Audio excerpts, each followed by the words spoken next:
All right, today we're going to talk about the 10 things that you should know. And one of the first ones is Manifest Destiny. Manifest Destiny was this idea that America had an obvious fate to settle land all the way from the East Coast and the Atlantic Ocean to the Pacific Ocean while spreading democracy. If you'll remember, last Friday we talked about this picture. Take a few moments to kind of see what you can remember we discussed in this picture. This idea of manifest destiny comes from President James K. Polk, a Tennessean. Uh, Polk really honestly believed that all of the land area from the Atlantic to the Pacific eventually needed to become part of the United States. One issue he's going to run into is a contested land area in the newly acquired state of Texas. So we're going to talk a little bit about that issue between the United States and Mexico over the borders of the new territory that had just joined the United States, Texas. After gaining independence from Mexico in the Texas Revolution, Texas maintained itself as its own independent republic, its own country, for about 9 years. And then 1845, the president of Texas, Sam Houston, decided that it was in the best interest of Texas to join the United States. Well, here's the issue.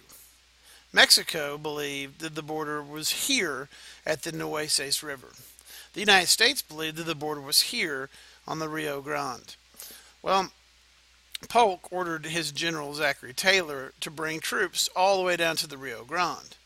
At that point, the Mexican government felt like they were being invaded because, again, to them, the border was here, the Nueces. So, Mexican troops and American troops engaged into battles here along this border, which blew up into a bigger scene of the Mexican American War.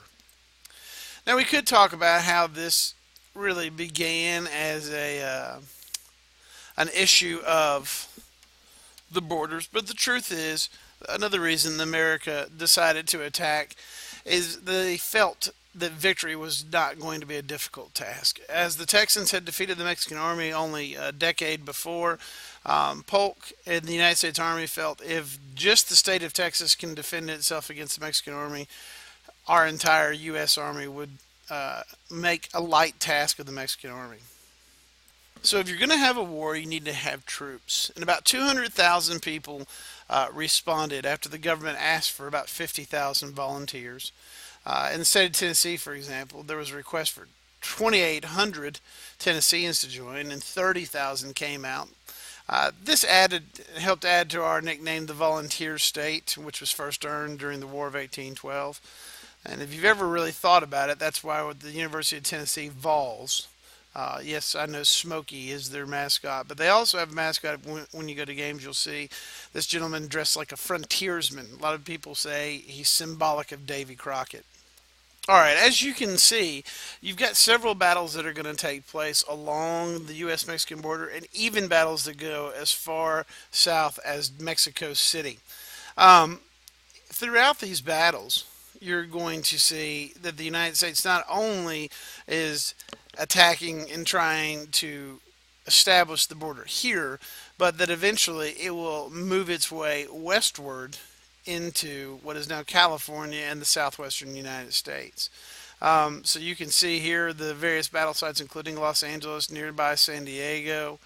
The United States really ramped up the war effort in the U.S. Mexican or the Mexican American War. This picture gives you a little bit more appreciation for exactly how far the battle went, and also the entire area of the disputed land. I don't want you to take away that it was just this between the Nueces and the Rio Grande, but rather this entire area kind of shaded in a light yellow. Okay, so the Mexican American War ends, and now we're developing the western United States.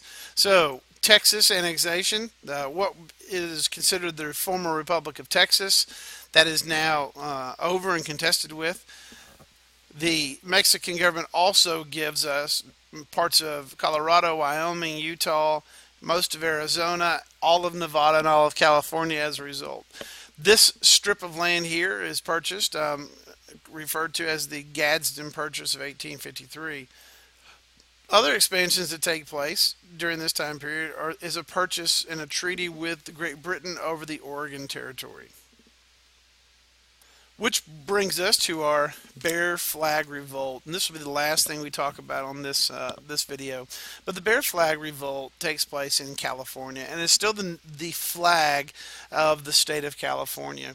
The Bear Flag Revolt. Americans declared California to be an independent nation. You had people living in California under Mexican rule.